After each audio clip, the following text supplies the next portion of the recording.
Washington's first Big Ten conference game is upon us. It's time for some keys to the game.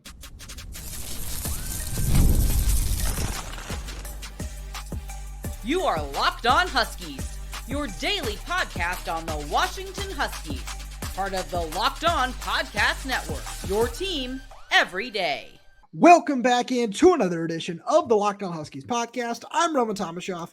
That's Lars Hanson. He's site editor with Athlon Sports' Inside the Huskies. I'm the site editor with Huskies Wire. Thank you for making this your first watch or first listen today, as we are part of the Locked On Podcast Network, your team every day. Today's episode is brought to you by FanDuel. Now through September 22nd, all FanDuel customers can bet $5, get a 3-week free trial of NFL Sunday Ticket from YouTube and YouTube TV. Visit FanDuel.com to get started. Lars, we got a really fun show coming at all the everydayers today. We are going to be talking our keys to the game. You know that means bold predictions and score predictions are coming later on. We're going to get to the defense, but as we always do, we start on the offensive side of the ball. So, Lars, with that being said, what is your first key to the game for Washington's offense against the Northwestern Wildcats in their first game ever in Big Ten conference play? So what would be the best course of action to start a physical Big Ten conference slate? Show how physical you are. I know what you're going to say. Just run the ball. I've been beating this drum for the last 5 days. As Richard Sherman said, run the dang ball.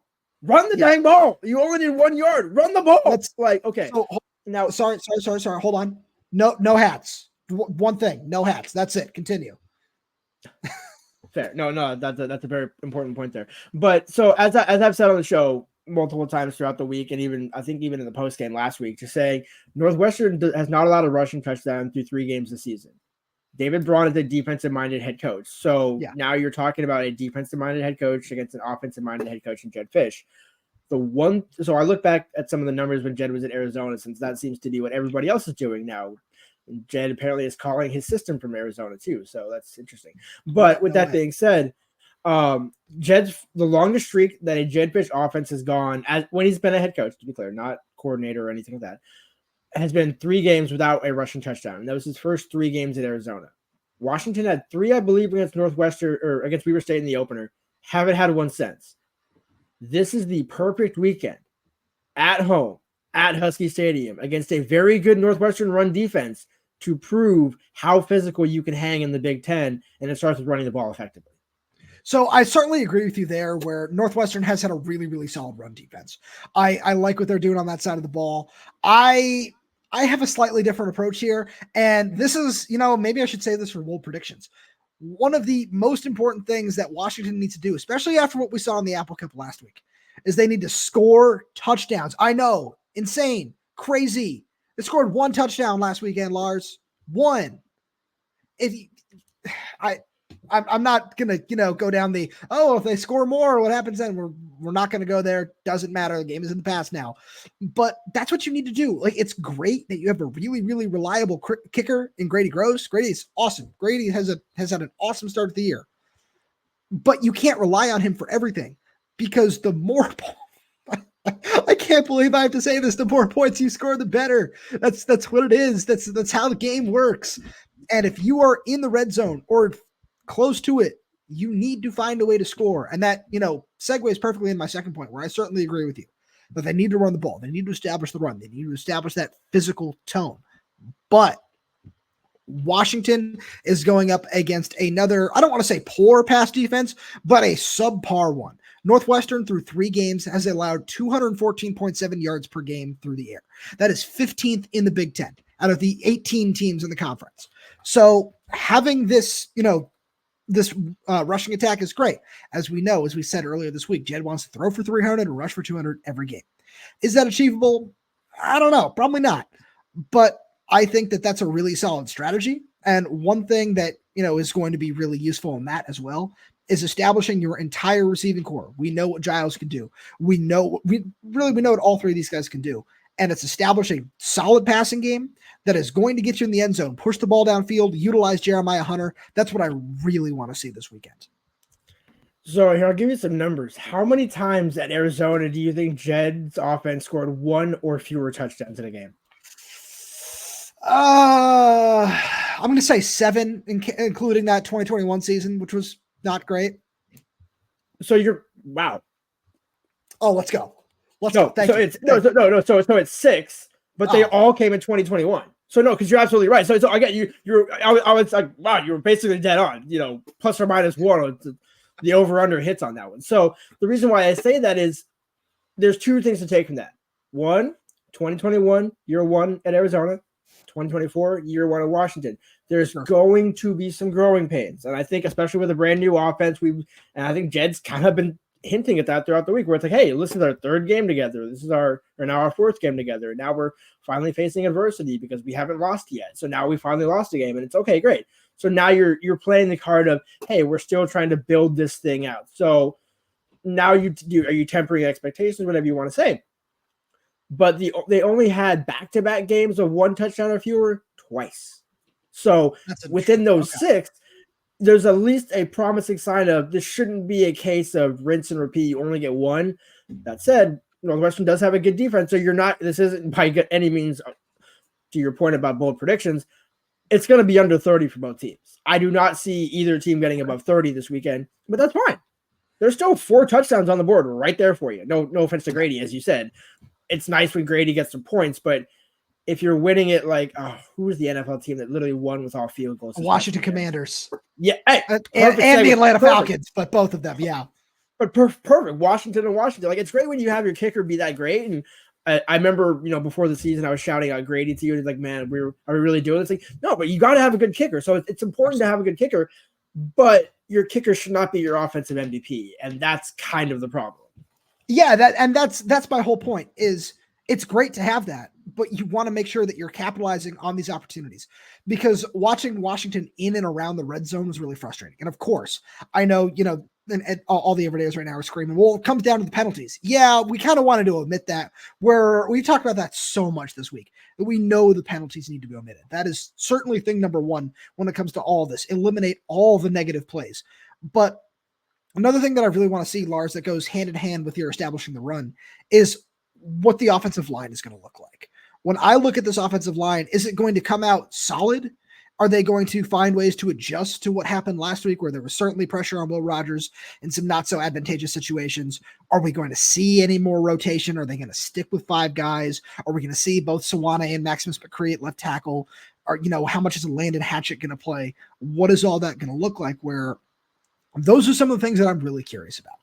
And no matter what the plan is, to be honest, Lars, if it works and the offensive line is effective, I don't care. I flat out don't care. But if you're having trouble and you're saying, oh, well, this is what's working, this is what's not, but there's still rotation, that's where you're going to run into a problem. Where if you find 5 guys that are going to be solid, just stick with it. Stop with the rotation at that point. I'm with you. I think the problem is their play hasn't been indicative of that. Like, sure, we love guard. We've been on record as saying we love guard. Did not have a good Apple Cup.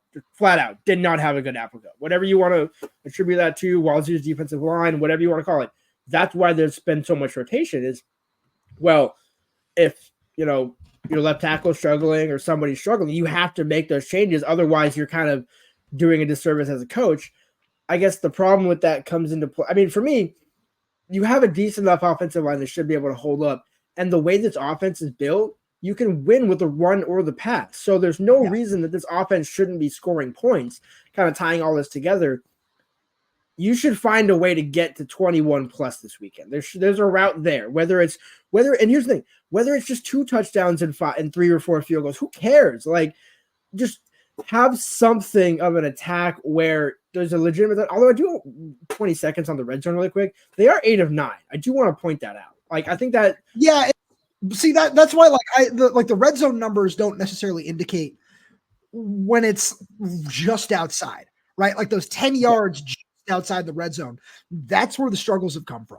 Where if you get inside, okay, awesome. And you won't the red zone numbers indicate both field goals and touchdowns.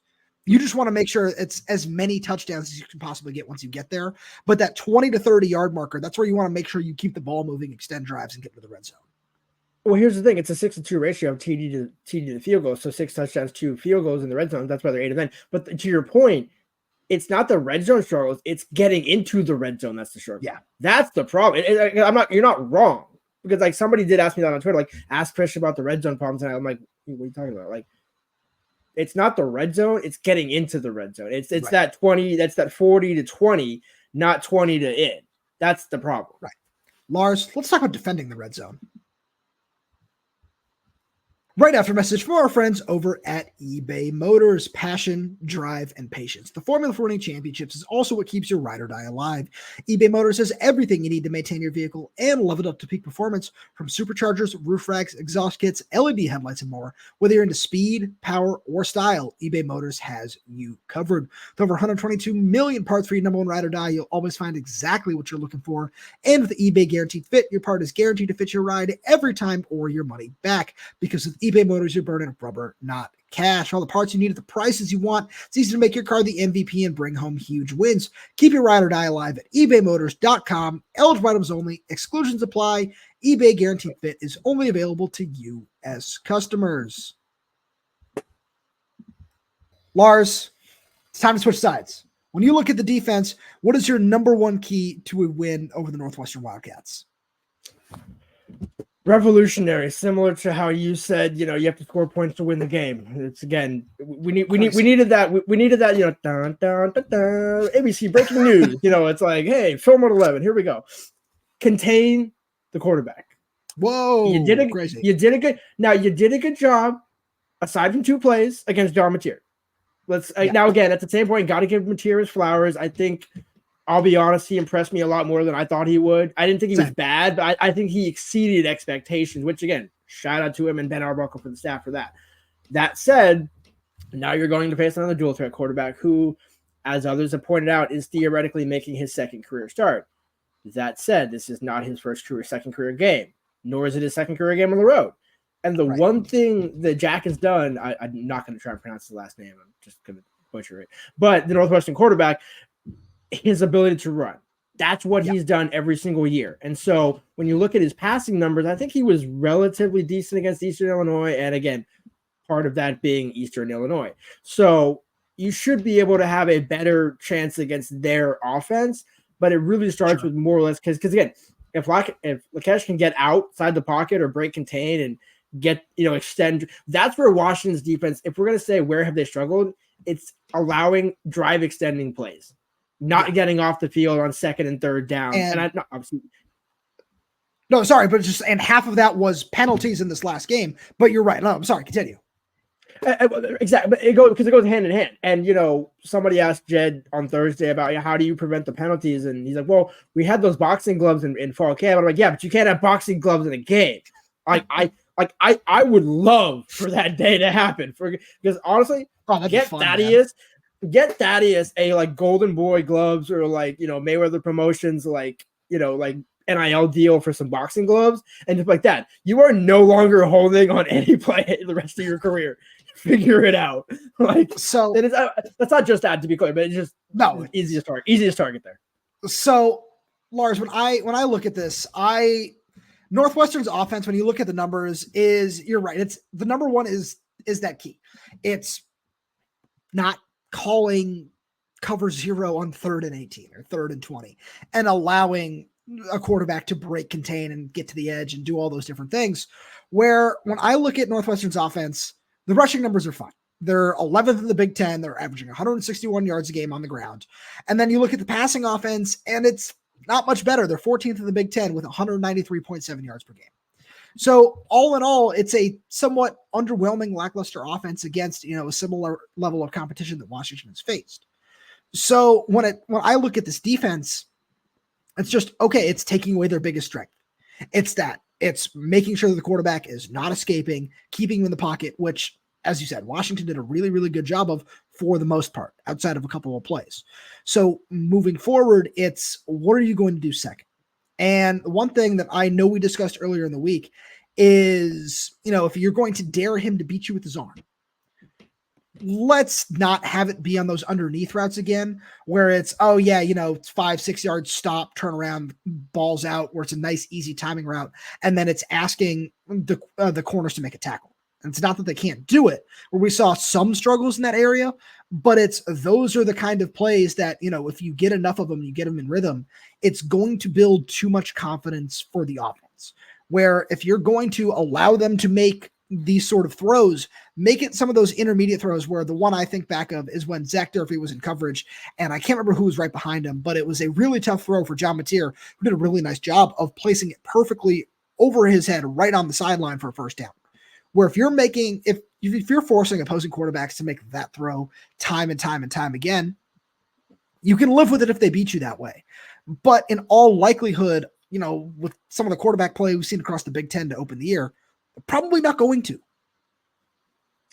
Right, exactly. Well, and the other thing to consider with Northwestern when you look at it, and because you mentioned we're talking about the offense and that sort of thing, they've allowed 1 sack this entire season. Now, Washington, I believe, was allowed 2. So again, you take it for what it's worth because non-conference, but they did play Duke, and Duke, again, you still only have 1 sack through 3 games. So part of it is not just containing the quarterback, but then also making sure when he does actually straight up drop back, get him on the ground. That's the other side of this equation.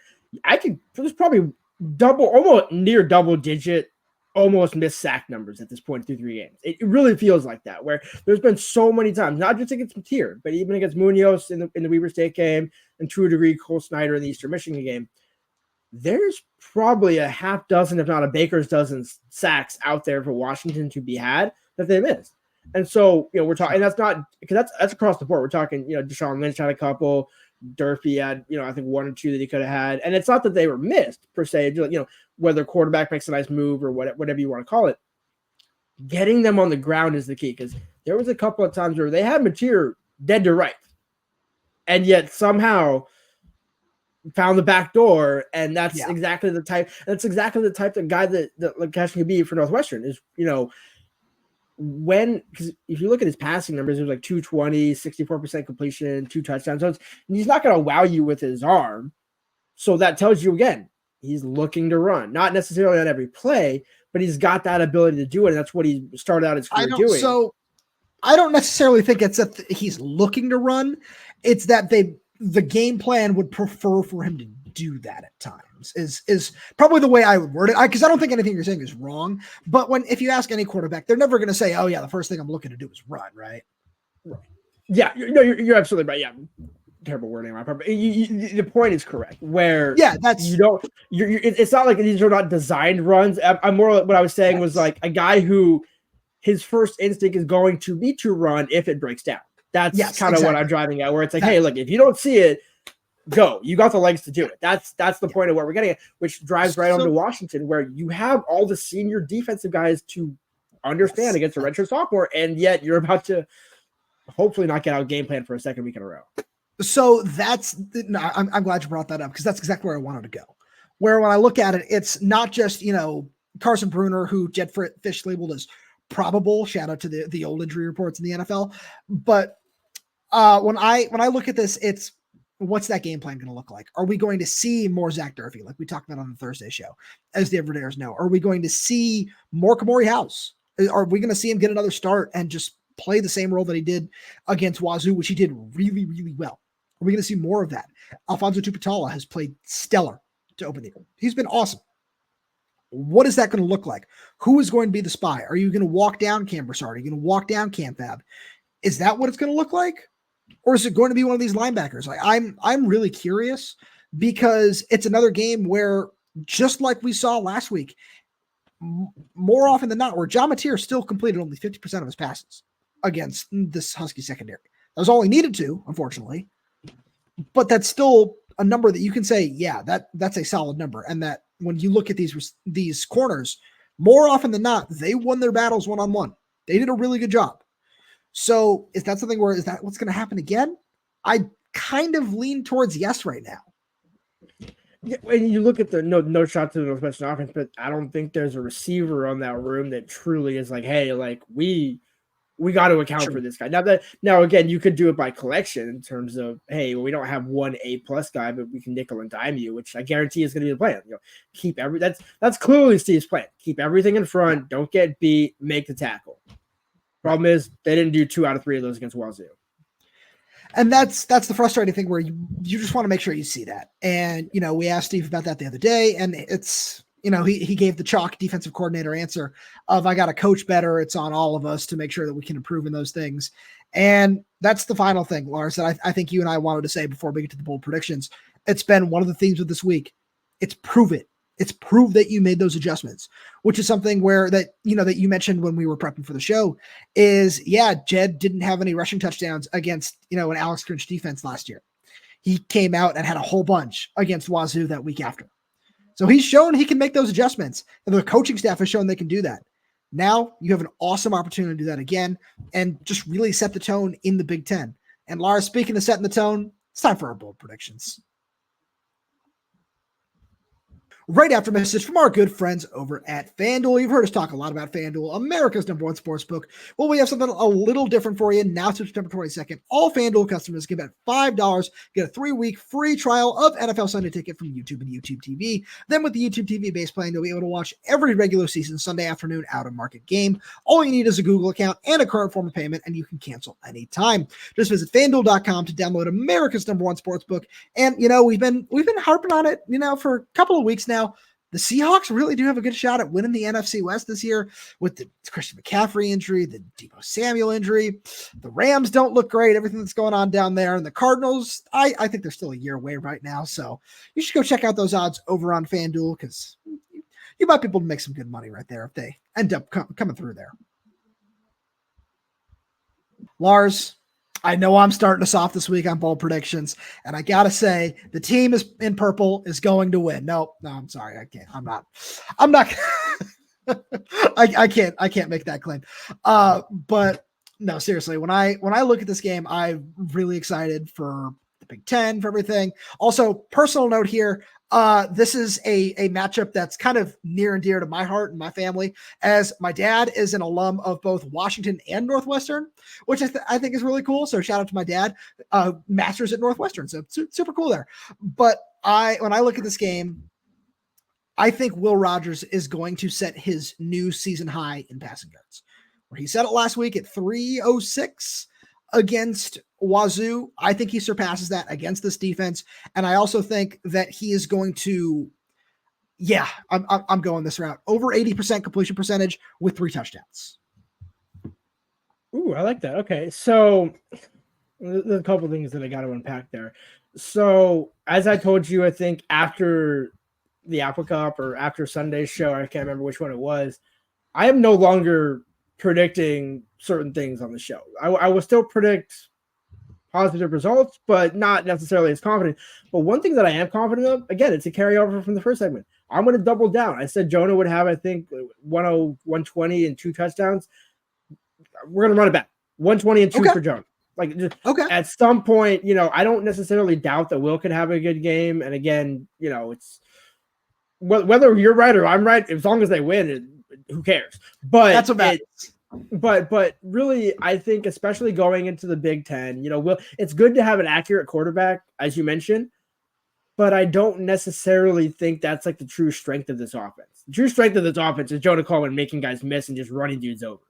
And then having Will Rogers take those shots deep for touchdowns. I think is the that's the combination play where the 300, 200 the Jedd's looking for, and it starts with running the ball with Jonah. So I agree with you there. Shout out we had a couple everydayers saying they wanted to see more deep balls, which I certainly agree. I'd love to see him take a few more shots down the field. And one great guy to hook up with down there is Giles Jackson. But I don't think he's going to be the leading receiver in this game. I want to go with Jeremiah Hunter. And I was torn about this while I was doing all this prep. I was. And you hear me waver on it now where I want to go Jeremiah Hunter because that's what we pushed. But I got to go with Denzel Boston here. I kind of want to see him. Yeah, he's going to go for over 100 yards in this game. I think he's going to have 7 catches for, let's call it 110 and a touchdown in this game. I like that. I mean, yeah. Tell me why you didn't pick Jeremiah. I would love to hear you expand on that. So I just think it's more of what we've seen so far with the target share and everything. I've got to stick with the Denzel route for now. Because I'm absolutely with you. It should be Jeremiah. And that's no disrespect to Denzel or Jeremiah. I mean, honestly, my thing is I want to see more 3 receiver sets. That's really what I want. I know we've had that discussion off the air of, well, I've seen a decent amount. It's like, I really haven't, because the targets haven't played that out. I mean, Jonah and Jeremiah are tied for 10, so whatever you want to do with that. Let's go to the defensive side of the ball. Yep. I am going to say Washington has set the over-under at 3.5 sacks. Give me the over at 4. Oh, okay. Team sacks, because I think this is, again, a proven game for Washington. And when you have a mobile quarterback, he's either going to be trying to run outside left or right. There's more opportunities with a mobile quarterback, whereas a guy like Will Rogers, he'll just throw it away, chuck it, check down really quick, just to get the ball out and avoid the sack. The only 2 sacks that Will has had is Will going to the right on a designed play by Jedd and having nobody on the right side. That's not on Will. I certainly like where you're going there. When I look at the defensive side here, I thought about this one a little differently, where I also have a team stat here for my first one. And as I said a little bit earlier, Northwestern is 11th in the Big Ten right now, averaging 161 yards per game on the ground. I think they get held under 110 in this game. I really do think that Steve Belichick is going to sell out to stop the run and force Northwestern to beat him through the air, because I think he trusts this corner group, and I think that he's going to say, all right, yeah, this is what we're going to give you. We're going to give you single coverage. We dare your receivers to beat our corners. We love this group. So go ahead, go after them, beat them. So I think that Northwestern finished the day with under 110 yards rushing. I wanted to go under 100, but I don't want to get too bold, as you said. Well, I was going to say, I mean, they're averaging about 160, so that would, again, be a significant improvement. And again, when you look back, similar to what I said about Arizona and Washington, they have 1, 2, 3, 4 games last season of 0 touchdowns. So it's to be had. And again, David Braun, that last season was, what it was. So again, you kind of put that into context, but it's very capable that Washington can do that. Let me go. I'm going to stay on the defensive side of the ball. Washington finally forced their first interception this past weekend. Thaddeus and Prysock. I had a turnover one too. Yeah. Probably should have had 2 as well, or had another one as well. I'm going to set the over under. It's low, but at 1.5 turnovers, and give me the over. Okay. You're just going total? Total. Yeah. Because again, okay. I know I could say bold and say 3 or 4, but I'm also trying for the people at home. I'm trying to, after the Apple Cup, I told Roman this, until I see it from this team, everything is spread and under. I do respect this. I think this is a very fair route to go. So I also actually had 2 turnovers, but mine was a little bit more. I was going to go with 2 interceptions, and it's exactly what I just said a little bit earlier, where I think that Steve Belichick is going to dare these wide receivers to get open.